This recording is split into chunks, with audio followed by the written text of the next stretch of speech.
গরম পড়ে যাওয়ার কারণে আমার মনে হয় এমনি তরকারির থেকেও সবাই বেশি একটু টক জাতীয় তরকারি খেতেই বেশি ভালোবাসছে।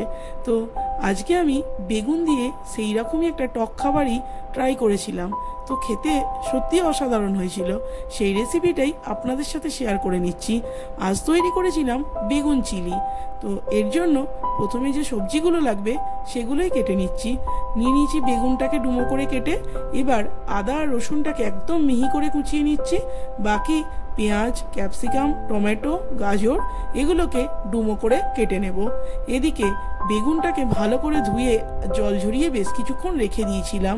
একটা পাত্রে নিয়ে নিয়েছি বেগুন, তার মধ্যে দিয়ে দিলাম পরিমাণ মতো নুন, পেঁয়াজ বাটা, গোলমরিচের গুঁড়ো, 4 চামচ ময়দা, 4 চামচ কর্নফ্লাওয়ার, আর দিয়েছি একটু ম্যাগি মশলা স্বাদের জন্য।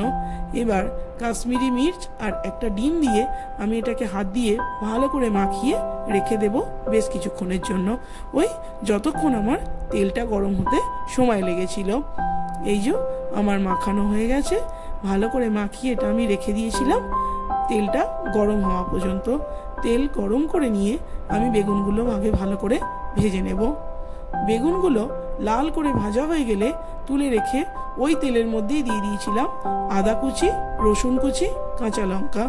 কাঁচা লঙ্কাটা আমি একটু পরেই দিয়েছিলাম, আর বেশি কুচো করে দিইনি, কারণ আমাদের বাড়িতে ঝাল বেশি কেউ খায় না।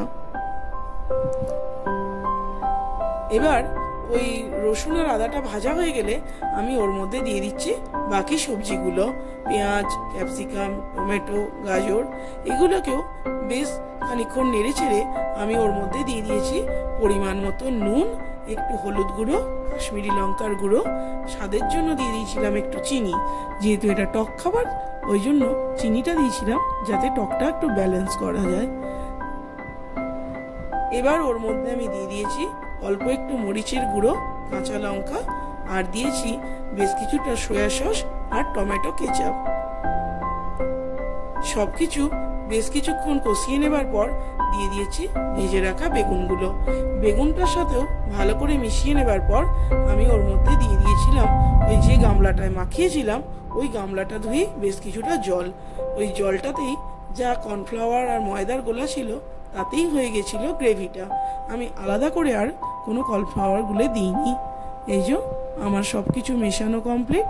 এবার ওর মধ্যে জলটা দিয়ে মিনিট 5 মতো ফুটিয়ে ওপর থেকে ধনেপাতা কুচি ছড়িয়ে নামিয়ে নেব। তৈরি হয়ে গেল বেগুন চিলি। তো এই রেসিপিটা তৈরি করলে আমি দেখেছিলাম সবাইয়ের খেতে বেশ ভালোই লেগেছিল। আশা করি আপনাদেরও ভালো লাগবে, আর সেদিন একটু রুটি বেশিই লাগবে। তো রেসিপিটা কেমন লাগলো অবশ্যই কমেন্টসে জানাবেন।